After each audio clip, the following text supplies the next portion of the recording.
Welcome to the Passionpreneur Experience, where I examine the thoughts, energy, and strategy a side hustler needs to grow their entrepreneurial dreams, all while they work their corporate 9-to-5 day job. I'm your host, Bridget Cobb. Now let's get started.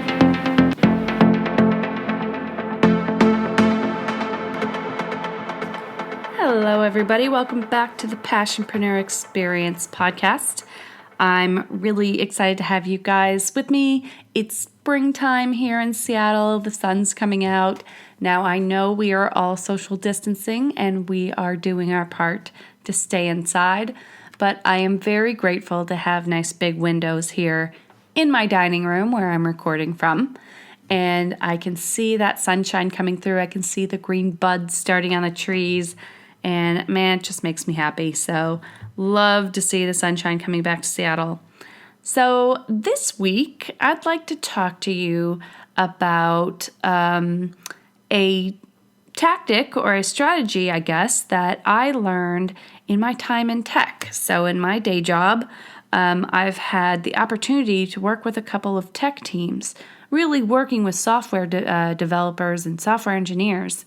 And I have learned so much from them. Now, I do not have a strong tech background whatsoever, so this has been a really cool time for me to get more familiar with that. Now, funnily enough, my partner is a senior software engineer, and my time in tech now has allowed me to understand what the heck he is talking about more often now. So I feel like we can even communicate better these days.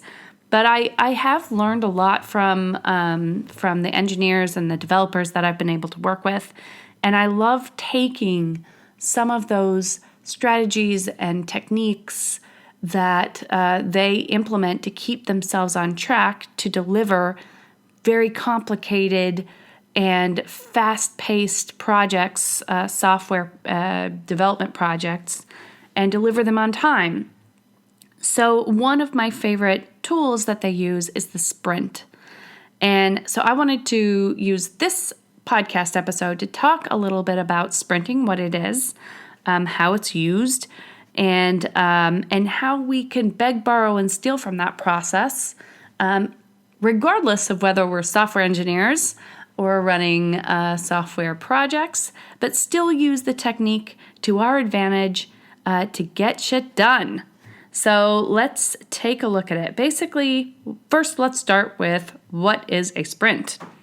So this word sprint, the term sprint comes from the AGILE process. AGILE is a project management standard that is highly used in software development and often used for product development in software space. And basically what it is, it's a set period of time during which specific work has to be completed and made ready for review. And each sprint begins with a planning meeting. So the sprint is a specific period of time where I work, and I know this is similar for a lot of big tech companies. They sprint for 2 weeks. So it's a 2-week period of time where all the work is mapped out in advance with a sprint planning meeting, and they decide all the work that's going to be done in that 2 weeks. They commit to it, and then they have what they call as a daily stand-up. Every day they check in to see how they're going against that plan. Now, I love this because it is all about organization and reality. One of my favorite things about the sprint planning session is that each developer comes in with their commitments, with what they'd like to do for the sprint, and they put points against it. And what that means is, and some people use points, some people use hours, but every task that they bring in that they want to accomplish in those 2 weeks needs to be attached to a certain number of points or a certain number of hours it's going to take to accomplish that task. For any given sprint, we know that first of all, there's only probably 8 hours in a work day. So that's a 40-hour work week max. But even on top of that, We're going to account for lunch. We're going to account for some team meetings. We might end up with 5 to 6 hours of true productive time a day, maybe 6 hours, let's call it. So now we're really looking at 30 hours a week. This is in a 9 to 5 example, of course, that we have to be productive. So as we're labeling all the tasks that we're going to do, we've got to make sure we add the number of hours it's going to take us, and we cannot have more than 30 hours worth of tasks in that first week of the sprint or in each week of the sprint. So this is keeping us honest here, guys, and saying, am I putting way too much down that there's no way I'm going to truly achieve this workload? And then all of that is put into a tracker, and that's what they use then for the next 2 weeks, checking in on that sprint planner. So it's super helpful because you get to break down large goals. Now, you might decide that it's going to take me a month. Maybe it'll take me 2 months to accomplish my big goal. When you take a look at the calendar and you start doing, let's say you're going to do 2-week sprints, you're going to break down those goals into 2-week chunks. What can you accomplish in those 2 weeks? All right, and then you're going to break down those tasks smaller and smaller and smaller till you can list them out. And the great thing about the planner is now you can work backwards from your due date. So if we know we've got 2 months, we put the due date, let's say we're in March right now. We're in April next week. So let's say it's April and we want to finish by the end of April. Well, there's technically almost 5 full weeks in April. So let's call it 4 weeks just to make the example simple. Let's say we're starting on Monday, April 6th. Then I'm going to break those tasks down. I know I'm finishing my project at the end of April. So I'm going to work out, first of all, what needs to be accomplished by the end of April. Then I'm going to start breaking it down into big tasks. And so that might mean that I know I've got 2 sprints worth, 4 weeks in April. I'm going to figure out what major tasks need to be accomplished in those 4 weeks. Then I can break the tasks down even smaller to say, okay, each day, what can I accomplish? And I'm attaching hours to all of those things. It's really clear. I can do that math and understand right now, am I setting myself up for success or for failure based on my due date and how much time it's actually going to take to accomplish this goal. All right, so just recapping there, you've got your due date. You're locking that into the calendar. When do I want to deliver this by? Work backwards from there. Understand how many weeks you have to work with. It's up to you if you want to have a 2-week sprint or a 1-week sprint. Totally up to you. Organizationally, I think it would make a difference. So depending on the type of work that you do, I think you could go either way. But then you're going to start mapping that out and hitting big overarching deadlines for each week. What do you want to have accomplished within that week? Then you can break it down even further to daily tasks within the week. So why should you do this? Why all of this planning? Well, you certainly get to learn a lot more about your productivity when you do this for a few different reasons. So you can, first of all, when you start doing that math for the first time and you start saying, well, I'm going to do research here, I'm going to assign myself X number of hours to do research, then I'm going to record some podcasts, let's say. I'm going to give myself X number of hours to do that, and I'm mapping it all out. One of the beautiful things about sprinting means that you're really checking in at the end of each week to see what you've accomplished and what you haven't accomplished. And what that allows you to do is see how realistic you are being when you assign times to your tasks.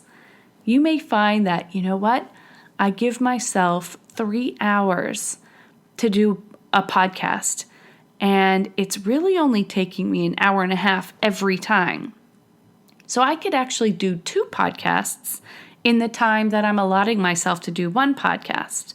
You find you're actually more efficient than you're giving yourself credit for.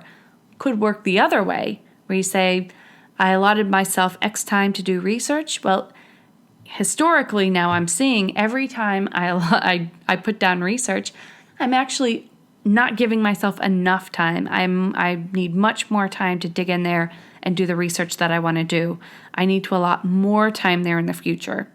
This means every time you kind of circle back around for sprint planning, you are better informed about your true productivity, how you work, how much time you need to do certain tasks. That's going to allow you to plan much, much better in the future. All right, you can, when you sprint, when you actually take that time to write out your tasks, what you're going to do that week, how you're going to attack, you can really learn a lot more about where you're ahead and where you're behind. So one of the great things about what we do in sprinting in tech is, and I've just watched this, guys, because again, I'm not a dev, but there's a lot of clarity around what did I think I was going to get done this week and what did I not get done this week? Or what did I say I was going to get done this week? Oh my gosh, I finished everything I was going to do this week early. I already know what I'm doing next week because I've planned it out. Can I bring tests forward so that I can work ahead of the game? Because I've already done the work to plan out what this looks like for weeks in advance. And so that helps you be a lot more efficient. Okay, you can also, when you take the time to list tasks out, you can find missing tasks or elements to your plan. A lot of times, once we start writing down weekly deliverables, these are the elements that we're going to get done each week. You might find when you sit back, you write it all out and think, oh my gosh, I didn't give myself any time to make a decision on that technical platform that I need. Or figure out the marketing piece. I never even looked at that. And I didn't realize it till I sat down and I looked at the whole plan. All right, so it gives you a great visual snapshot of exactly what you need to do to get that project done. And then finally, what I love sprinting for is the accountability. And, you know, one of the great things about what happens in the tech space is that as they're sprinting, they come together for sprint planning, but then they also have the debrief at the end to see what was done. They have actually daily check-ins with the daily stand-up where they're covering their tasks and seeing what they're getting done. Now, daily might be a little bit too much for you. That's okay. Weekly could work very well. Even bi-weekly can work very well. But the important thing is that you're checking yourself against the list. If you're doing this by yourself, that's okay. Documenting it is allowing you to keep yourself accountable. You can go back to that documentation and check yourself against it. Personally, for me, I like to include these in mastermind groups so that we can lay out our own plans for ourselves. We make that commitment, and then we can come back and we can follow up with each other to see what we're taking off of our own action plans. So I have actually built a little resource for you guys because, in a previous episode, I was just talking about experimentation. And so this could be a really interesting experiment to do with your business now. I've developed a little sprint planner that you can use. Very easy. It's built actually around a 2-week sprint, but you could easily use it for 2 1-week sprints if you'd like. And depending on how long your project is, you just print out one sheet or it's actually, you can copy and paste the template and keep using it in a spreadsheet or something for each new 2-week sprint. But this will hopefully keep you on track and allow you to experiment with the use of sprinting in your own business.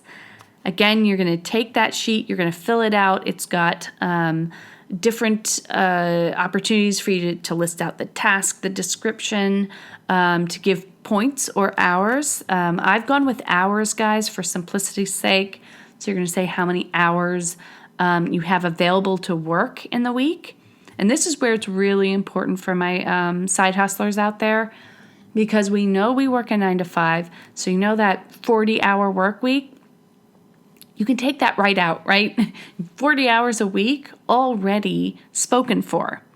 So when it comes to your own business, your side hustle, how many hours realistically do you have in the week to put towards your side hustle? Is it 4 hours a week? Is it 3 hours a week, 6 hours a week? That's up to you and your own personal circumstance. Whatever you've got going on. What's important is to identify that up front, and then you've got an opportunity to enter that into the tracker.